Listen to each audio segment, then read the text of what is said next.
ዋሰናዊ ቤንሻንጉል ጉሙዝ ክልል አሶሳ ዞን ኩምሩክ ወረዳ ውስጥ በሚገኘው የኩምሩክ ከተማ በተፈጸመ የድሮን ጥቃት የዓለም አቀፍ የስደተኞች ድርጅት IOM ሰራተኛን ጨምሮ ቢያንስ 8 ንጹሃን ዜጎች መገደላቸውንና በርካቶች መቁሰላቸውን የአካባቢው ነዋሪዎችና የጤና ባለሙያዎች አሳወቁ።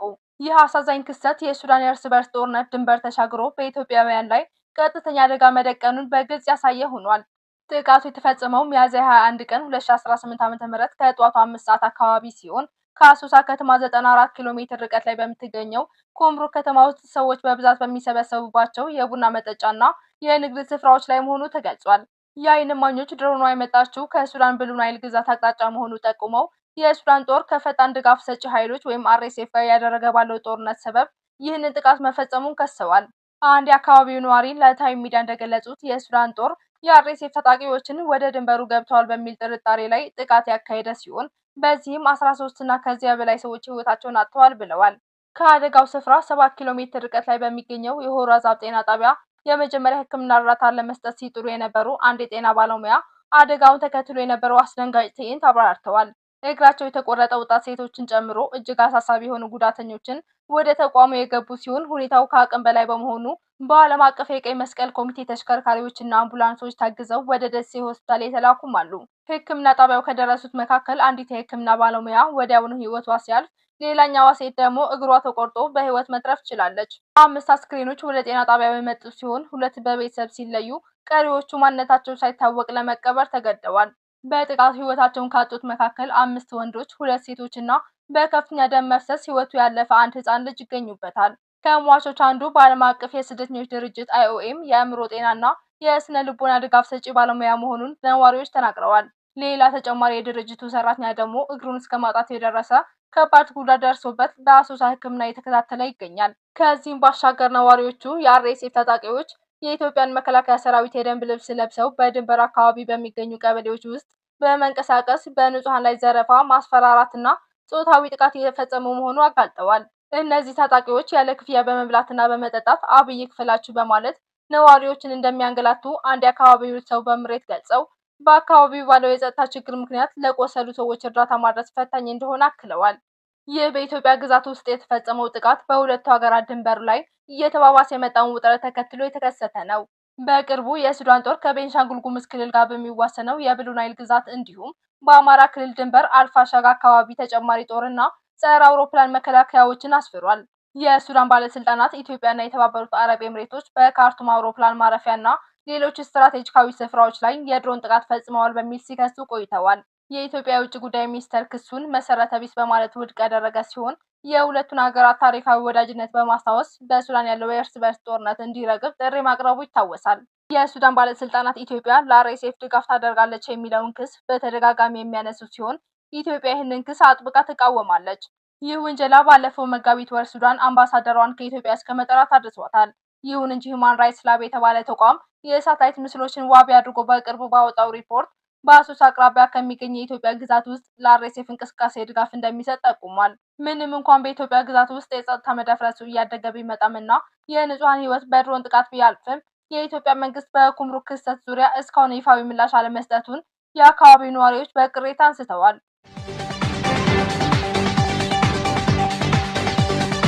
የውስጥ ሰላምና ጸጥታን ለማረጋገጥ እንዲሁም ጠላቶችን ለመመከት አንድነታችን ማጠናከር ይገባል ሲል የመቀለ ከተማ አስተዳደር ጥሪ አቅርቧል።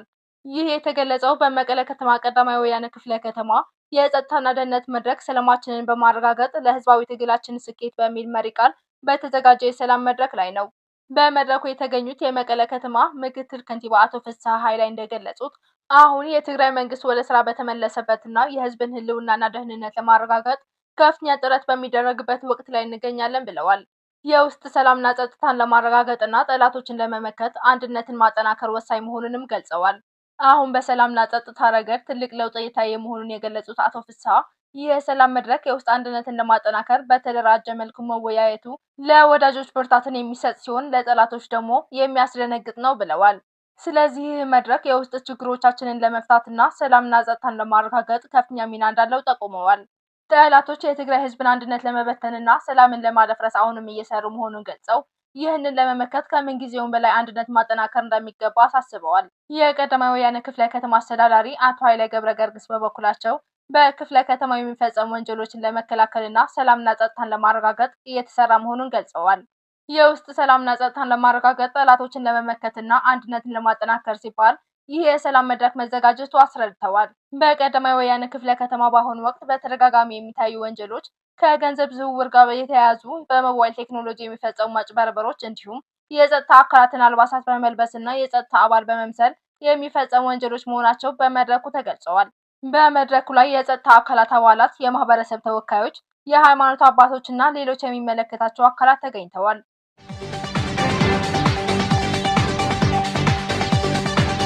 የኢትዮጵያ ብሔራዊ ምርጫ ቦርድ የ2018 ዓ.ም ሰባተኛው ሀገር አቀፍ ጠቅላላ ምርጫ ግንቦት 24 ቀን ለማካሄድ የዝግጅት ስራዎችን እያጠናቀቀ መሆኑን ገልጿል። ምርጫው በሚካሄድባቸው አካባቢዎች ያለው ነባራዊ ሁኔታ ግን የተደበላለቀ ገጽታ አለው። በአማራ ክልል በ23 ብሔራዊና ክልላዊ ፓርቲዎች አማካኝነት ሰፊ እንቅስቃሴ ቢጠበቅም በክልሉ ያለው የጸጥታ አለመረጋጋትና የፋኖ ታጣቂዎች እንቅስቃሴ በሂደቱ ላይ ትልቅ ስጋትን ደቅኗል። ተፎካካሪ ፓርቲዎች የምርጫ ቅስቀሳ ለማድረግ መቸገራቸውንና እጩዎቻቸው የአካል ደህንነት ስጋት እንዳለባቸው እየገለጹ ይገኛሉ። ከዚህም በተጨማሪ የቢሮና የንብረት አከራዮች ለጥቃት እንዳይጋለጡ በመስጋት ትብብር እየነፈጓቸው መሆኑ የቅስቀሳ ሂደቱን ይበልጥ ውስብስብ አድርጎታል። በሌላ በኩል በኦሮሚያ ክልል ምስራቅ ወለጋ ዞን ያለው ሁኔታ በአንጻራዊነት የተረጋጋና ተስፋ ሰጪ እንደሆነ ተመልክቷል። በነቀምቴ ከተማና በጉቱ ግዳ ወረዳ ከ100,000 በላይ ዜጎች የምርጫ ካርድ የወሰዱ ሲሆን 7 የፖለቲካ ፓርቲዎች በ108 የምርጫ ጣቢያዎች ለመወዳደር ዝግጅታቸውን እያጠናቀቁ ነው። ይህ የዜጎች የምርጫ ካርድ የመውሰድ ሂደት በምስራቅ ወለጋ አካባቢ ምርጫውን በጉጉት እንደሚጠብቁ አመላካች ሆኗል። ከቴክኒክና ከጸጥታ ጉዳዮች ባሻገር የኢትዮጵያ የምርጫ ስርዓት ራሱ የክርክር መነሻ ሆኖ ቀጥሏል። በአሁኑ ወቅት በስራ ላይ ያለው የአብላጫ ድምጽ ወይም ማጆሪቲ ሲስተም የምርጫ ስርዓት ተቀይሮ በርካታ ፓርቲዎችን ድምጽ ሊያስተናግድ የሚችል ተመጣጣኝ የምርጫ ስርዓት ወይም ፕሮፖርሽናል ፕሬዘንቴሽን እንዲተገበር የሚጠይቁ የፖለቲካ ኃይሎች ድምጽ እየበረከተ መጥቷል። ይህ መሰረታዊ የስርዓተ ለውጥ ጥያቄ በፖለቲካ ልሂቃን ዘንድ አሁንም መፍትሄ ያልተገኘለት አጀንዳ ሆኖ ይገኛል። በአጠቃላይ ምርጫ ሊካሄድ 17 ቀናት ብቻ በቀሩበት በዚህ ወቅት የምርጫ ቦርድ የቴክኒክ ዝግጅቶችን እያጠናቀቀ ቢሆንም በተለያዩ አካባቢዎች ያለው የጸጥታ ችግርና የስርዓተ ለውጥ ክርክሮች የዘንድሮውን ምርጫ በሰላማዊና በታማኝ ሁኔታ ለማካሄድ ትልቁ ፈተና ሆነው ቀጥለዋል።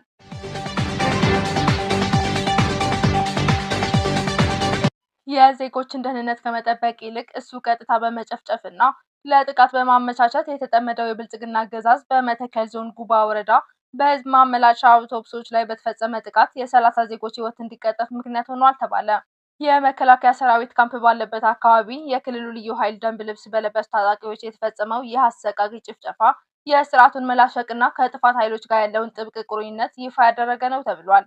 ግንቦት 4 2018 ዓ.ም ዕለት ማክሰኞ ጠዋት በመተከል ዞን ጉባ ወረዳ አይሲድ ቀበሌ ወጣ ብሎ በሚገኝ ስፍራ ከአሶሳ ወደ ግልገል በለስ ሲጓዙ በነበሩ ተሽከርካሪዎች ላይ የታቀደና አሰቃቂ ጥቃት ተፈጽሟል። ጥቃቱ የተፈጸመው የመከላከያ ሰራዊት ካምፕ ባለበት አካባቢ መሆኑን የዓይን እማኞች አረጋግጠዋል። ዜጎች በካምፕ አቅራቢያ ታግተው ሲታረዱና ሲዘረፉ የብልጽግና መከላከያ ሰራዊት ዝምታን መምረጡ የስርዓቱን ተባባሪነት የሚያሳይ ነው። ጭፍጨፋውን የፈጸሙት ታጣቂዎች የቤንሻንጉል ጉሙዝ ክልል ልዩ ኃይል የሚለብሰውን ወታደራዊ የደንብ ልብስ የለበሱና እንደ ብሬንና ስናይፐር ያሉ የቡድን መሳሪያዎችን የታጠቁ መሆናቸው ታውቋል። ይህም ጥቃቱ በአገዛዙ መዋቅር ውስጥ ባሉ ኃይሎች የተቀነባበረ ስለመሆኑ ያረጋግጣል። ታጣቂዎቹ አውቶቡሶቹን አስቆመው ተሳፋሪዎችን ወደ ጫካ ካስገቡ በኋላ ንብረታቸውን ዘርፈው በመሬት ላይ በማንበርከክ በአሰቃቂ ሁኔታ ረሽነዋቸዋል። በዚህ ምክንያት ቢያንስ 30 ሰዎች ወዲያውኑ የተገደሉ ሲሆን ሌሎች ከ50 በላይ ተጓዦች ደግሞ ለከባድ ቁስል ተዳርገዋል። በቆሰሉ ወገኖች ላይ የደረሰው ግፍ ሳይበቃ መንገዶች በመዘጋታቸው ምክንያት ተጎጂዎችን ወደ ሆስፒታል ወስዶ ለማከም ባለመቻሉ በአንድ አነስተኛ ጤና ጣቢያ ውስጥ ከሚገኙ ተጎጂዎች መካከል የሟቾች ቁጥር እየጨመረ መሆኑ ተገልጿል። ይህ በመተከል የደረሰው ጭፍጨፋ የብልጽግና አገዛዝ ስርዓት ዜጎችን ከመጠበቅ ይልቅ ለጥፋት ኃይሎች ማመቻቸቱንና ንጹሐንን ለሞት አሳልፎ መስጠቱን የቀጠለበት አሳፋሪ ክስተት ነው።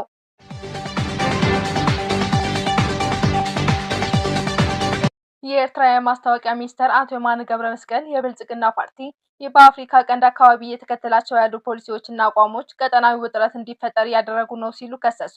ሚኒስትሩ በኤክስ ማህበራዊ ትስስር ገጻቸው ባሰፈሩት ጽሑፍ የኢትዮጵያን መንግስት ፖሊሲዎች ከእውነት የራቁ ሲሉ ገልጸዋቸዋል።